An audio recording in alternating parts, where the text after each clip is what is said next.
Oh, it's WeedleTwineedle! Another failure! Only one restricted legendary and it is Giratina. Good luck, you're gonna need it.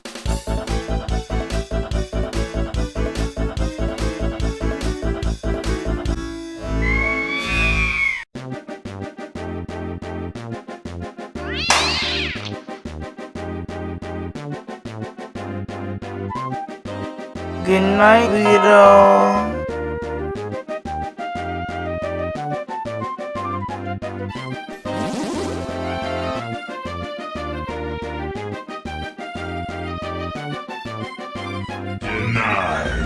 All you can do is spam no brain Spore. Too bad. Your lame strat gets countered by Tapu Fini.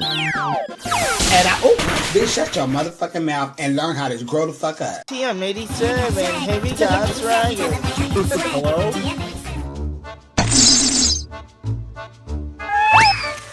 How did you outspeed me?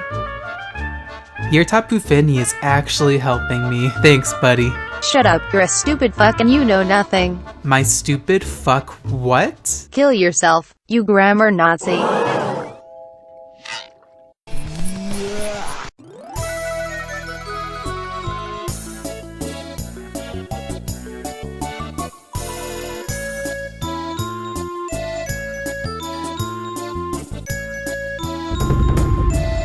See how strong you are.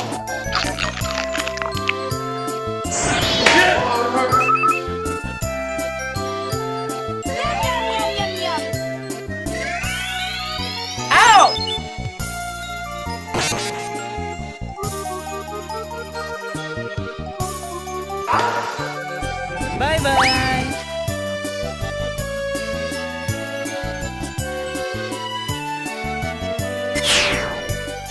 GG easy. Your shitty team didn't work. Time to spam Brainless Spore.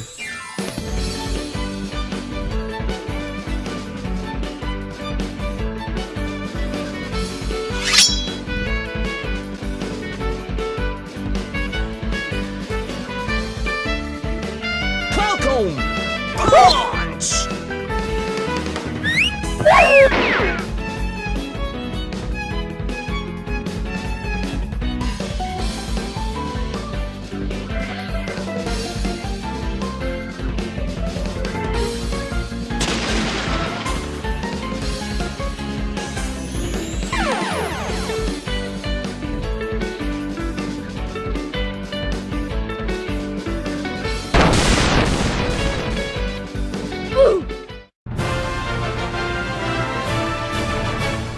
GG, easy, I'm funny.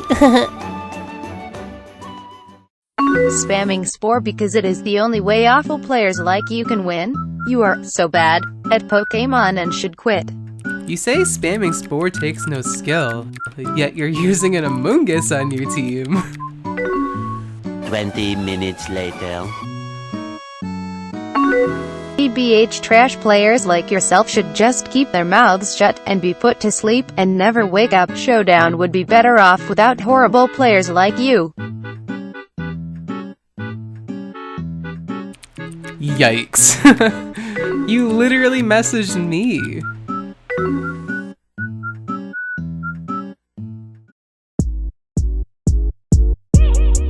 Alrighty, hopefully you guys enjoyed that showdown salt. My opponent got really mad, and for good reasoning as well. I guess when your entire team gets put to sleep by Spore, I'd be pretty frustrated as well. So I'm gonna give you guys a quick rundown on how this team functions, because I'm sure there's people who are watching this video who are not well versed into the competitive scene, but are sort of confused on how I was able to pull off this strategy and why it worked so well. So I'm gonna give you guys an explanation on how this strategy works and my thought process I had behind making this team, okay? So the main question you VGC players might have is, why would you use Shiinotic over Among Us? Among Us is just a better version of Shiinotic and has the same moves, so if you wanted to use Among Us over Shiinotic, you easily could. However, Among Us is used on every single VGC team, and Shiinotic never sees any spotlight. Sorry, I had to make that joke. So yeah, we stand Shiinotic. Shiinotic is way cuter than Among Us, so get this ugly mushroom out of my face. We stand Shiinotic. So the main strat I had behind this team was making Spore a priority move, and there's a way you can do that through Skill Swap and Prankster. Now the Prankster ability that Meowstic has access to makes status moves have priority raised by 1, so they get moves like Quick Attack, Aqua Jet, Accelerock, moves like that. My status moves have that same priority bracket as those moves if I have the Prankster ability, so I have Skill Swap with Prankster to give my Shiinotic the Prankster ability, and then I have Fake Out Ally Switch for supporting moves, and then Psychic to hit Pokemon like Amoonguss and Poison types that will threaten out my Shiinotic. So yeah, that is the thought process behind Shiinotic and Meowstic. They actually both end with TIC, which is just next level synergy, by the way. Now I understand that this strat gets shut down by taunt really hard, but since this strat was just for fun, I didn't really think about that or really care. If I got taunted, I'll just hold that L and move on.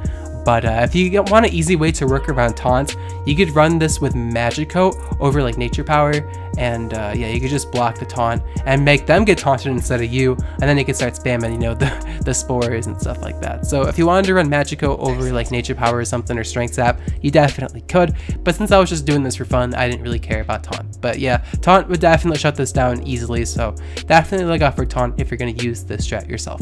Now, we're going to move on to one of the main Pokemon of this team, Poliwrath. Now this Poliwrath set is really bad at first glance, but there's a reasoning why we're running this weird EV spread with Belly Drum and stuff like that. So we have Belly Drum because this maximizes your attack, it gives you +6 attack for free, and since the opponents will likely be asleep due to Spore, you can just spam Belly Drum with those free turns and make Poliwrath into an offensive threat.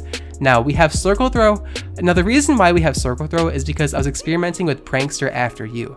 Now what After You does with Prankster, it basically makes any Pokemon you target have a priority move essentially. So if I Prankster After You my Poliwrath with Circle Throw, which is normally a negative priority move, meaning it moves last of the turn, instead of moving last, it will move first. So say I use a move like Circle Throw, which forces the opponent to switch out. If I use that with Prankster After You, I can hit the opponent and force them out so they can't even retaliate, so I'm able to keep my Shiinotic and Poliwrath alive.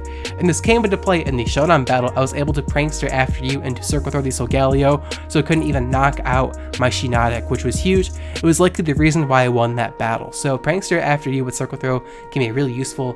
But you can also run a move called Wake Up Slap. Now this is more of a meme idea, but here's my thought process I had behind Wake Up Slap. You use Prankster Spore to put them to sleep, right? And they burn the first mandatory turn of sleep, because they're likely going to move after you, right? But you use Wake Up Slap afterwards to wake them up. So they burn their first mandatory turn of sleep because you have one mandatory turn of sleep when you use their sleep status on them, unless they have the early bird ability, and no one's going to run that ability anyways, but figured I mentioned that. And you can Wake Up Slap them, waking them up and deal 140 base power attack because the power doubles if target is asleep. And basically, you can just Spore them again the next turn and get them into a loop where they're constantly stuck in the first turn of sleep, and Poliwrath can just keep Wake Up Slapping them and just getting off free damage where they can't even hope to wake up because they're just constantly stuck in the first turn of sleep, which is really, really cool. So you can run Wake Up Slap as well on top of Circle Throw, but I just figured I mentioned Wake Up Slap if you wanted to go that route because it's kind of cool.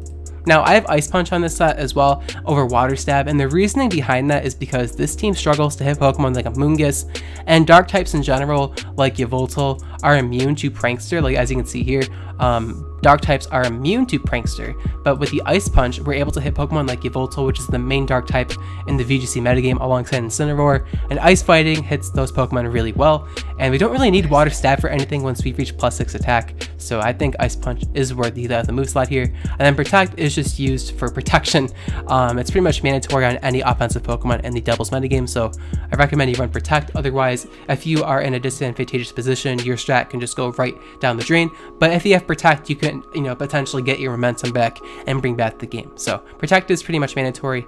It's not like essential, but it's pretty important, so I recommend you run Protect, and Protect is just very important in general. Now, the last Pokemon on this team, Tapu Bulu. Now this Pokemon is extremely important for this strategy to work because the main counter to this strat besides Taunt and, like, you know, dark types are the other terrain. So think of electric terrain from Tapu Koko, psychic terrain from Tapu Lele, and misty terrain from Tapu Fini, which is what we faced in this battle. My opponent had misty terrain, so I couldn't even Spore because misty terrain blocks status moves. But if you switch in Tapu Bulu, you can override that terrain and then start spamming Spore on top of giving you know, Shiinotic more recovery. That's not the only synergy this has with Grassy Surge.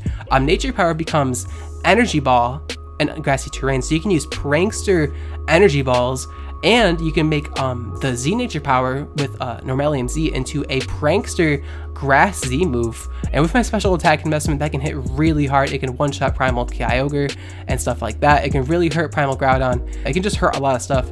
And the Prankster nature power under Misty Terrain nearly knocked out Zygarde, and my opponent was like, Tapu Fini counters this, but then I Z nature powered him instead of switching in Tapu Bulu because I wanted to flex on him. But yeah, the nature power under Grassy Terrain can be really useful. And Prankster After You alongside Focus Punch pretty much makes Focus Punch a priority move, so you can hit really hard with the Focus Punch at Pokemon like Incineroar and other stuff that's resistant to grass will likely get hit by Focus Punch, and it's really useful when it comes to stuff like that. Focus Punch becomes a priority move with Prankster After You, so Prankster After You, guys, is such a useful utility move if used correctly. The rest of the moves on this set are pretty self-explanatory, like Sword Stance and Wood Hammer are just used for damage and to take advantage of the sleep turns you get from Prankster Spore, and then Protect is just on the off chance I need to protect my Tapu Bulu from damage. And yeah, that's pretty much the thought process I had behind this team. Now, the restricted legendaries I had, Giratina and then Stagataga isn't a restricted legendary. I'm not going to go over those Pokemon because those were just like fill Pokemon. I'm going to give you guys some other options you can run on this team though. Like, you could run like a Kyogre, Primal Kyogre with Water Spout, then use Prankster After You into Water Spout to make a Prankster Water Spout.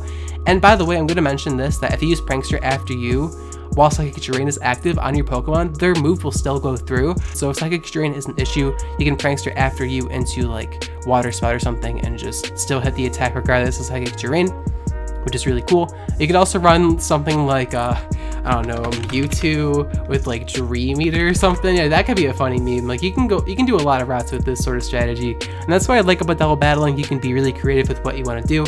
And yeah, so that's pretty much the thought process I had behind this team. Hopefully that answers some questions you guys have about this team. But if you have any other questions, you can leave them in the comments down below, and I'll try to answer them to the best of my ability. But yeah, hopefully you guys enjoyed this video. If you guys enjoyed the video, be sure to leave me a like on the video. It really helps me out and shows you guys enjoy this content. I want to see more of this Showdown content on my channel. But yeah, that's going to be it for me. Thank you guys so much for watching till the end of the video. I love you all very, very much, and I'll check you guys in my next video.